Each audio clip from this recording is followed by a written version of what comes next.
Sou Ricardo Nolasco, artista de cabaré, tarólogo, poeta da presença, ex-ator, diretor de teatro, diretor de ex-teatro, diretor de cabaré, esquizo bruxo e artista residente do coletivo Casa Selvática, aonde eu desenvolvo a maior parte dessas coisas que eu estou falando aqui, né? E esse lugar é o lugar do ponto de encontro dessas coisas, e falar um pouco do ponto de encontro, da encruzilhada onde se encontram essas investigações, esses lugares por onde eu passo, é falar um pouco sobre uma pesquisa que eu chamo de Momo, o anarquista coroado, onde eu proponho o encontro melhor que o encontro, a evocação de 3 figuras que cruzam o meu caminho, assim. A primeira é o teatrólogo Antonin Artaud, que foi um poeta anarquista do início do século passado, que através dessa figura da deusa greco-romana Momo, que era deus da loucura, da poesia, propõe essa incorporação na figura dele. Depois da sua saída do manicômio de Rodez, começou a fazer performances intituladas Frente a Frente com Artaud, o Momo. Então minha ideia é estar mais de 70 anos depois de Artaud, frente a frente com outras pessoas, com outros encontros, utilizando esses escritos como inspirações para o meu trabalho, assim. E outra figura que eu encontro nesse caminho é a figura de Gilda, que foi uma travesti mendiga barbada que ocupou as ruas de Curitiba, propondo beijos ou moedas, né? Ou uma moeda ou um beijo, em ações que às vezes eram muito violentas, de roubar beijos das pessoas e marcar as pessoas com batom. Então essas figuras, junto com a minha própria biografia, com as minhas próprias pesquisas, se encontram nesse lugar dessa pesquisa, dessa investigação, que é o lugar onde eu consigo reunir magia, arte e anarquismo como se fosse o mesmo caldeirão, o mesmo laboratório alquímico onde essas coisas vão se encontrando. E assim eu vou evocando essa figura do rei e rainha Momo, né? Que é o rei e rainha do nosso carnaval, e rei e rainha provisório, que se faz e se desfaz num passar de instantes, em uma terra que não tem reis, assim. Então, a minha pesquisa hoje, a minha investigação, ela se baseia muito nesse cruzamento dessas coisas, e a partir deles eu vou falar e mostrar algumas coisas disso para vocês. O caos nunca morreu. Bloco intacto e primordial, único monstro digno de adoração, inerte e espontâneo, mais ultravioleta do que qualquer mitologia, como as sombras à Babilônia. A original, indiferenciada unidade do ser ainda resplandece, imperturbável, com as flâmbulas negras frenéticas e perpetuamente embriagadas dos assassinos. O caos é anterior a todos os princípios de ordem e entropia. Não é nenhum deus, nem uma larva. Seu desejo primordial engloba e define todas as coreografias possíveis, todos éteres e flogísticos sem sentido algum. Sua máscara, como nuvens, são cristalizações de sua própria ausência de rosto. Hacking Bay. Arte, magia, anarquismo. Tenho trabalhado a partir de uma ideia, que é uma ideia do Guy Debord, que eu gosto de chamar de Guy Debauche, que fala sobre a sociedade do espetáculo, né? Ele vai falar como a gente vive dentro de um grande espetáculo, dentro de uma grande ficção inventada, criada, construída por diversos tipos de artimanhas, por diversos tipos de controles, indo do biopoder ao poder mais expresso, onde a gente vive essa ilusão espetacular, né? Ele compara com o espetáculo no sentido que o espetáculo é esse lugar da ilusão, assim, né? Então, entendendo que tudo é ficção, todas as coisas que existem, as cidades, as ruas, as estruturas familiares, as igrejas, os negócios, os trabalhos, tudo que existe é espetacular, é espetaculoso e obedece uma lógica de espetacularidade, né? Então, a gente olha para tudo que a gente olha e a gente entende é tudo espetáculo. Como se tivesse uma equipe eficiente de cenografia por trás de todas as coisas que existem, espetacularizando, tornando espetáculo, nos dando espetáculo. Então, essa compreensão da espetacularidade é a primeira compreensão que eu acho necessária para entender um pouco esse lugar da magia como ficção, da arte como ficção e do anarquismo como ficção, que é como se fosse um combate à ficção que já existe, né? Então, se tudo é essa sociedade do espetáculo, a gente está falando sobre alterar a realidade, alterar com mecanismos esse lugar sobre a própria espetacularidade que já está posta, que já existe, já nos é dada desde o momento do nosso nascimento, já tem espetáculo por todos esses lugares, assim, né? Já tem ficção sendo construída em todos esses lugares. Por que eu falo isso? Para tentar entender como é possível olhar para a magia, para a arte e para o anarquismo como atividades operacionais dentro de um ambiente que é ficcional, que é ficção. Esta é palavra morta, feita para se decompor. Ruído, ruína, aqui.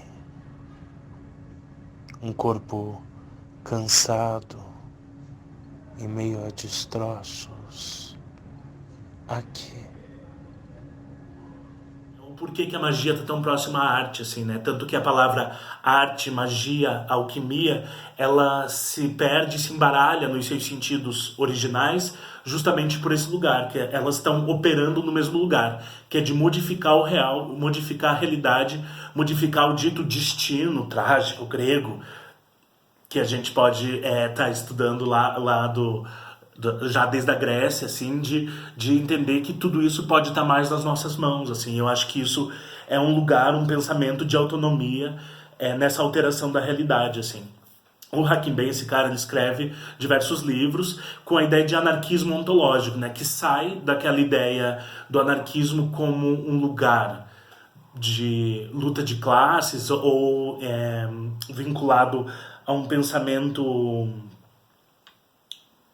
de congregar pessoas em prol de uma revolução, e ele até questiona a ideia de revolução e diz que o que importa é o momento, é o presente.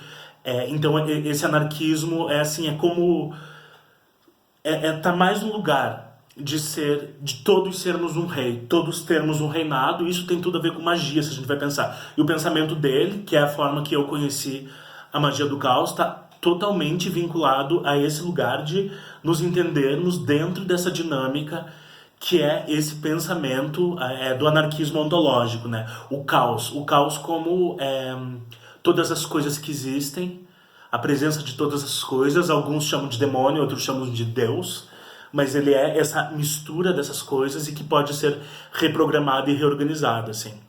Então esse cara, o Hakim Bey, ele fala da zona autônoma temporária, ou AZAT, TAS, que tem essa ideia justamente de estar invertendo a realidade através de zonas que são autônomas e temporárias, ou seja, são lugares, espaços de construção, de fissura e de interstícios, fricções e mobilidades e espaços que eles sejam autônomos e temporários, ou seja, eles se desfaçam, temporários por isso, que eles duram um tempo e se desfazem, mas ao eles terem existido, eles alteram totalmente a realidade. Então ele está realmente, através da magia, desse lugar que ele chama de anarquismo ontológico, onde todos somos reis, a gente está propondo reinados provisórios que alterem para sempre a realidade, mas que eles se desfaçam para que o poder não continue agindo sobre ele, assim. E esse lugar que esse pensamento me leva, assim, né, me faz pensar muito sobre o experimentalismo, ser experimental, ter uma vida experimental, né? Tem um cara que é o Roberto Piva, que é um poeta brasileiro, que também vai em pensamentos muito próximos do Hakim Bey, assim, que ele fala que ele não acredita em um artista experimental que não possua uma vida experimental.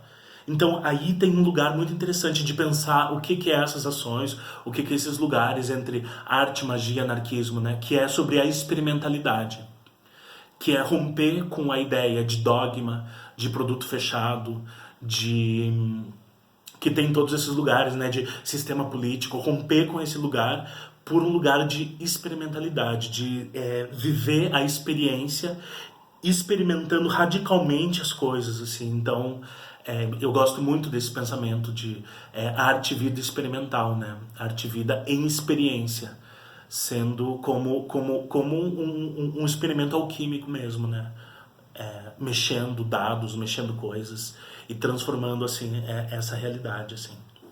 E esse lugar da experiência é que me leva para um lugar chamado cabaré, que é um tipo de espetáculo que o que importa é a hibridez. Numa noite você vê números de burlesco, números de teatro, dança, poesias, manifestos, bruxaria, você vê de tudo nesse mesmo ambiente, assim, né? E isso que é o lugar que para mim é o mais mágico, místico, e a forma que eu tenho trabalhado o desenvolvimento desse lugar das zonas autônomas temporárias, que são espetáculos que geralmente eles duram um dia só, porque é uma combinação de muitos artistas, e essa combinação ela é agenciada de uma forma pelo acaso, pelo caos, causa-acaso, que é irrepetível, assim, né? Então tá muito próximo a essa visão experimental, a essa zona autônoma temporária, e aí esse lugar que para mim é o vínculo da magia, do anarquismo e da arte, assim, né? No mesmo lugar, sendo transformado, sendo modificado, assim, né? Tem uma coisa sobre a lógica da fragmentação que eu acho super importante, se a gente vai ver em relação à própria história da arte, que sempre está contando as mesmas histórias, histórias longas, histórias específicas. De repente a fragmentação ela vem propor novas lógicas, ela vem questionar essa ideia do uno, do verdadeiro, do único, do universal, né? Que muitas correntes, tanto artísticas quanto místicas, quanto religiosas, estão sempre na ideia do uno, da unificação. É isso, é para lá que nós vamos, correntes políticas também, né? Todos juntos para lá, nesse caminho. Então a fragmentação ela vem nos lembrar que, na verdade, nós somos múltiplos, nós somos muitas coisas ao mesmo tempo. A gente não é apenas um negócio, uma coisa. A gente não é verdade, a gente não é verdade estabelecida. A gente não é... eu não sou só Ricardo, né? É porque esse corpo não é meu, porque tudo está em jogo, tudo faz parte dessa ficção sendo criada, e a fragmentação ela pode revelar, através de mais ficção, os graus de ficção que ocupam esse lugar.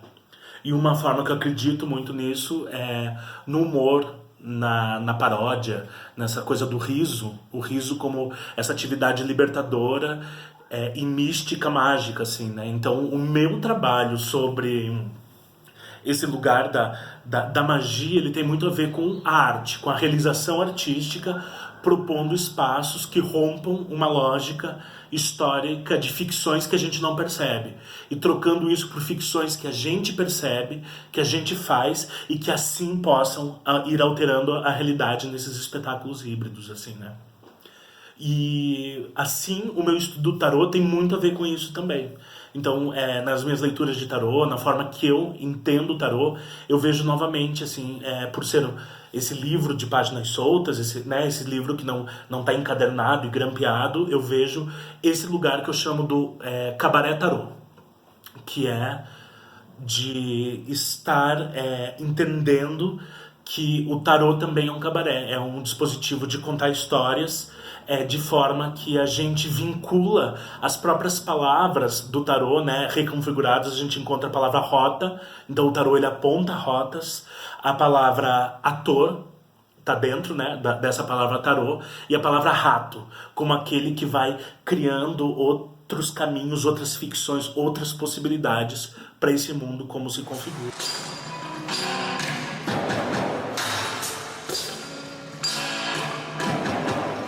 Um livro de páginas soltas, né?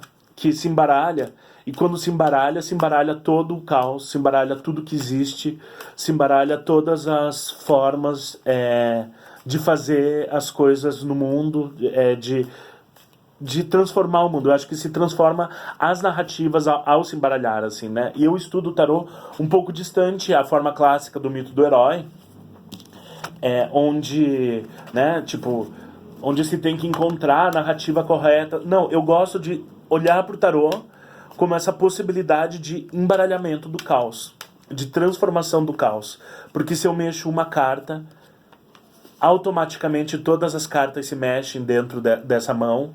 Se eu faço isso, tudo se transforma, né? Então, é essa grande alquimia que é o tarô, né? Então, é assim que se conecta o meu trabalho artístico, performativo, com esse grande instrumento que é o tarô, assim, né? Que eu vejo ele como portais mesmo a serem atravessados, né? Eu não vejo nenhuma carta em sua fixidez, né? Tipo, essa carta aqui não é uma coisa dura. Ela é como se fosse uma fotografia de um momento provisório, que de repente se transforma em outra coisa, em outra coisa, em outra coisa, em 3 outras coisas, e em uma combinação alquímica de várias coisas, como uma história em quadrinho, né? Eu gosto muito do trabalho do Alan Moore, que também vai nesse lugar, né, que é o cara do V de Vingança, do Batman, de vários quadrinhos importantes, porque ele estuda o tarô através dessa visão como uma história em quadrinhos, né? Como que eu consigo construir uma história com uma combinação, com uma combinação alquímica, como um acorde que toca ao mesmo tempo, assim, né? Fazendo soar ao mesmo tempo, os mesmos lugares, assim, né? Então, hoje meu trabalho é muito focado no estudo do tarô, dessas cartas, como portais que são atravessados. Elementos que têm que ser vencidos. Não é me conformar com uma carta ou com outra, mas é saber que eu tenho que fazer a passagem por esse portal para ir para uma nova dimensão, para entender uma nova coisa. Então, entender a mobilidade que tem essas cartas. Por isso elas são soltas, senão elas seriam um livro fechado. Mas o poder delas, elas serem soltas e irem se transformando, irem se relacionando, irem girando, irem se abrindo em uma infinidade de possibilidades, assim, né? Existem tantas possibilidades em se olhar o tarô como possibilidades de se estar no mundo, assim, né? E isso é um instrumento performativo de se contar histórias, de se fragmentar. Para mim, isso é a magia. É estar em movimento, assim, quando eu manipulo algo, por exemplo, o mar, eu não tô controlando o mar, né? Eu tô dançando com o mar. Então, para mim, a visão de magia, de sigilação, de qualquer coisa que a gente vai estudar e vai fazer, ela tem muito mais a ver com entrar em sintonia como e assim dançar com, ou seja, dançar com a coisa para que se vá para um lugar, se vá para outro, do que né? Do que qualquer fixidez.